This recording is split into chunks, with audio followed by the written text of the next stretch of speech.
Hey friends, I'm going to take us through a Roman numeral analysis of this Bach chorale from Bach's Christmas Oratorio. This is meant to be a basic introduction to Roman numeral analysis. I am assuming that you know how to construct and identify triads and seventh chords. I'm assuming that you know how to identify inversions and that you know how to identify key signatures and construct scales. If you don't know any of those things, we need to be having a different conversation. But if you are just kind of stuck on the basics of Roman numeral analysis, you have come to the right place. So let's take a look at this. First things first, you'll see that some of these notes have parentheses around them, okay? Those are not going to be factored in to the identification of the triads or the seventh chords. These are likely non-harmonic tones or non-chord tones, which are exactly what they sound like. They are not part of the chord. You'll learn more about those later on, but right now you just want to pass theory. So let's start by identifying the key of this excerpt. So there are two sharps in the key signature, and that could be D major, as we know, or the relative minor, B minor. As a beginner, likely be given this information, so I will give it to you right now. So we're in the key of D major, which means all of our Roman numerals will be those belonging to the key of D major. Before we start our Roman numeral analysis, let's think about this key of D major. I'm going to walk you through my step-by-step process. I can do this part in my mind, but if you're a beginner, I recommend doing this extra little step to make sure you feel confident about identifying the Roman numerals. So I'm going to draw treble, clef, let's draw our key signature, and let's write a D major scale. So if you follow the whole half pattern, you notice I've used a key signature instead of accidentals. We have D, E, F sharp, G, A, B, C sharp, and D. The next step to identify the diatonic triads, remember diatonic triads are triads that belong to the key of, in this case, D major. They're not borrowed from another key. Again, that's a much more advanced concept. Diatonic means the triads that belong to this key built from the notes that belong to this key. So I'm going to take each note of the scale and I'm going to make them into a little snowman triad here, okay? So remember, triads are built in thirds. So again, this is not a necessary step, but I think it's valuable to help you visualize the chords, okay? I'm going to start by identifying these with lead sheet symbols because I think it's useful, all right? So the first one, remember, all the F's are F sharp and all the C's are C sharp because of the key signature. If you need to take the extra moment to write those in, that's totally fine. I'm going to do it just for fun here, okay? So I've written all those in. That is not necessary, but if you're someone who habitually forgets to include the key signature into your identification, take that extra step, okay? So the first one we have D major. Again, I'm assuming you know how to do this, how to identify major and minor triads, so we're just going to go quickly. So D major, E minor, F sharp minor, G major, A major, B minor, C sharp diminished, and then that takes us back to D major. If we convert these to the Roman numerals, first one is Roman numeral 1, and it's a capital 1 because this is a major chord that is built on the first note of the scale. E minor, this is the second triad of the scale, the chord that's built in the second note of the scale. It's minor, so it's lowercase, so we say 2 minor because second note of the scale, and it's a minor chord. Next one, it's minor, so it's lowercase again, 3. Next one, capital 4, because it's a major chord on the fourth note of the scale, 5, lowercase 6, and then we have 7 diminished. Please note that this is pattern of Roman numerals, major, minor, minor, major, major, minor, diminished will be the same for any major key. This is a set pattern, you could say, very predictable pattern. It will always be this way. I don't care if it's in the key of B flat major, F sharp major, D major, C flat major. You will always have this pattern of Roman numerals. All right, so why are we writing this all out? It's so you have a little reference for the next pages. I recommend starting by using lead sheet symbols. Sometimes your instructor will require this, sometimes they will not, but I think it's a safe way to begin. I require my students to do both the Roman numerals and the lead sheet symbols. So we're going to start with the lead sheet symbols. As I have mentioned to you, this is in the key of D major. You're going to take my word for that right now. So let's begin.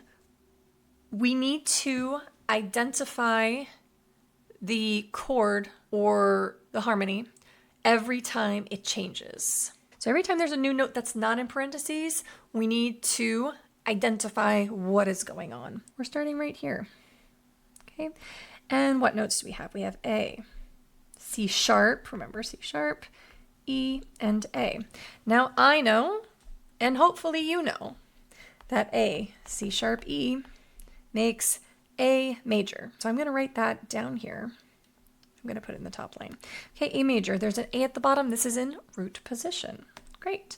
Okay, if I go to the next half beat, there's a change there, right? So remember, these notes are still sounding right here. So we need to include them in this vertical assessment of the harmony. We have, let's see, we have G, C sharp, E, and A.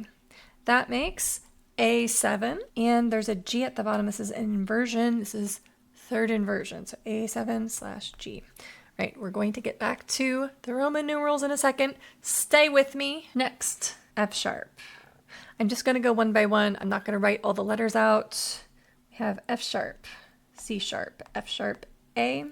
That makes F sharp minor, root position. We're going to pretend this is a non-chord tone right now, so we're going to ignore it. Next, D, D, F sharp, A, D major. What? Okay, G, B, D, G major. Now there are some changes here. All right, if I have these new notes, we have E, G, B. That changes to E minor / G because there's a G at the bottom. All right, so let me just repeat that. So this note is still sounding at this point. This one is still sounding. So if we take all of these into account, we have G, E, G, B, and together those make E minor. Continuing, this G is still sounding over here. We have G, C sharp, key signature, E, and A. That makes A7/G. So these make the triad, and this is the seventh. Okay, A7/G. All right, continuing, F sharp, A, C sharp, E, F sharp minor 7. Are you with me? That's what we're doing here. Okay, now that we have identified the lead sheet symbols, let's go back to the Roman numerals. Why do we need to use Roman numerals? My students always ask. It's because the Roman numerals describe the function or the job of the chord in a given key. So a 5 chord in any key will always have the same job, but the A major chord may not have the same job because it might not be the 5th note of the scale. So the Roman numerals are there to describe function, which will come into play again later when you start getting to more advanced things. We are going to ask ourselves, A major is which Roman numeral, or A major is built on which note of the D major scale. So let's go back here. Boop, look at that. A major is our 5 chord. So I'm going to write 5. It is in root position, so I do not need to add any kind of inversion symbol. All right, next, A7. So this would be 5/7 if it was in root position, but it is not in root position. It is in, that's right, 3rd inversion. Remember, our 7th chords have 3 inversions. First inversion, the base position symbol would be 6/5. If it was 2nd inversion, we'd have 4/3. And this is 3rd inversion, so we have 4/2. All right, continuing, F sharp minor. F sharp minor is built on which note of the scale? It's built on 3.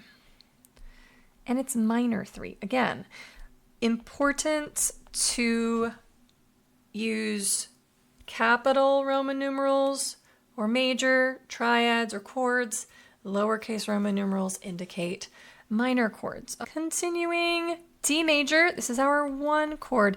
I'm going to continue through this, and if you need to, you can refer back. You can take a screenshot of the beginning and refer back. Okay, G major. Now, if I wasn't sure, I could think of our scale D, E, F sharp, G. G is the 4th note. This is going to be major 4, again, in root position. The next one, E minor. E minor is 2.